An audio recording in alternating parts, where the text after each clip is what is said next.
The cargo bay of the Whisker's Pride hummed with the familiar thrum of FTL engines. As Kai stepped aboard for his first shift, the young human adjusted his glasses nervously, clutching a worn datapad containing his engineering credentials.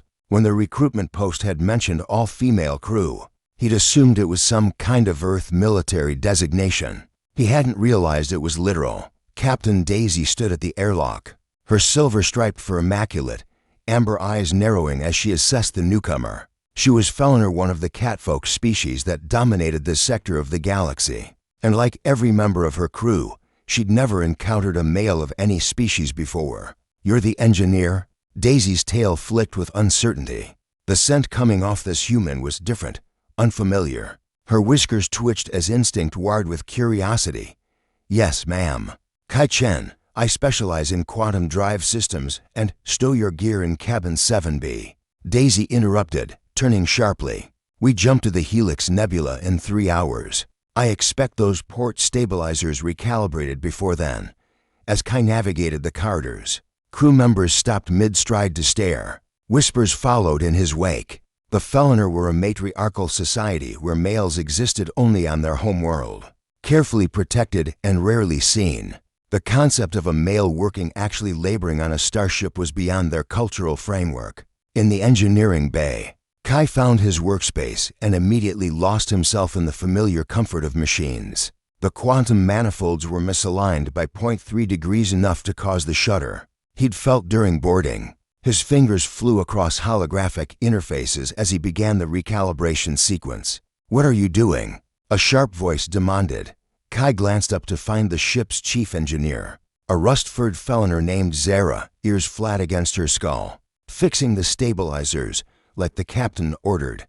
Those readings are within acceptable parameters." "Barely." Kai pulled up a comparison chart. "See, the harmonic resonance is creating microfractures in the drive housing. Give it another 2 jumps, and you'd be looking at a catastrophic failure." Zara's pupils dilated as she examined his work. Males weren't supposed to understand such things. Males were supposed to be decorative, protected, certainly not competent. "How did you see that?" she asked quietly. Kai shrugged. "Pattern recognition. I'm really good with patterns." Over the next week, the crew's wariness began to crack. Kai fixed problems they didn't know existed. He optimized their power consumption by 18%. He even reprogrammed the galley synthesizer to produce something closer to actual coffee, earning him grudging appreciation from the night shift. But it was during the crisis that everything changed. The Whisker's Pride had just exited FTL near the Helix Nebula when the proximity alarms screamed. A pirate corsair, a massive, scarred vessel, emerged from behind an asteroid, weapons hot. "Evasive maneuvers," Daisy commanded from the bridge, her claws extended. "Zara, I need weapons online now. Plasma banks are charging, Captain, but we took damage to the targeting array." On the engineering deck, Kai's mind raced. The targeting computer used the same quantum processing architecture as the drive systems. He'd just spent a week intimately studying. His fingers danced across his datapad as he accessed the ship's network. "Captain," Kai's voice crackled over comms. "I can reroute targeting through the auxiliary navigation computer, but I need direct access to the bridge systems." "Granted." Daisy didn't hesitate. "Do it." The pirate vessel fired. The Whisker's Pride shuddered, shields flaring amber. Daisy's crew worked with practiced efficiency, but the targeting solution kept drifting. They couldn't get a lock. Kai's code flooded through the ship's neural network, bypassing damaged systems and creating new pathways. His pattern recognition ability, the same skill that made him exceptional at debugging code and optimizing engines, saw the solution instantly.